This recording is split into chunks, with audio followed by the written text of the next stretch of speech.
Deməli belə. Bizim bu xüsusi xidmət orqanı əməkdaşları, bank əməkdaşları necə eləyirlər? Və hal-hazırda simaya gələn belə bir şey verin. Saxtalaşmış videolara qarşı diqqətli olun, məlumat rəsmi mənbələrini dəqiqləşdirin. Bu iz itirməkdir. Bir mənalı iz itirməklə məşğuldurlar. Bundan əvvəl heç vaxt belə bir şeylər, faktlar olmayıb. Mənim cənab nazirəm Abdullayev Tevfuzov 2019-2020-ci illərdə ünvanladığım heç bir belə deyək də onlayn rəsmi məlumatlara mənə hələ də cavab gəlmir.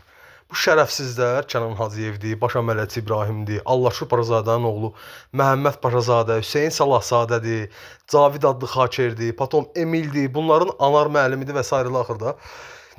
Deməli Kənan Hacıyev bandası ilə əməkdaşı olduğuna görə YouTube sosial şəbəkələri yoxdur, hər hansı bir sosial şəbəkə fərq eləmir də. Və bunlara çox böyük rahatçılıqla müdaxilə edə bilirlər ki, əvvəldə bunu göstərmişəm.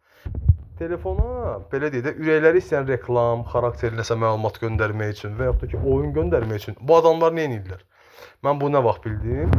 Deməli, mobil telefona daxil olanda burada обновление PO var. Bu adamlar 2019-2021 Cavodov Fərhaddır, Cavodov Turaldır, bunların qohumu var. Onların əlbir olanda daimi olaraq mənə deyirlər ki, dayanmadan bunu şeylə, Zaguska ver telefona, qoy yenilənsin. Bir növ güncəlləmə deyirlər də buna da. Bunu eləməklə bu şərəfsizlər belə bir şeylər eləyə bilirlər mobil telefonda. 2022-ci ilə qədər gedən Kapital Bank dələduzluğudur və s. axır həmin metodla eləyiblər. Və bunların tək cinayəti narkotik alverdə var idi, silah alverdə var idi ortada.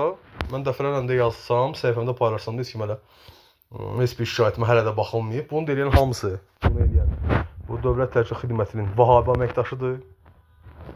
Budur vəziyyət. Ehtiyatlı olun.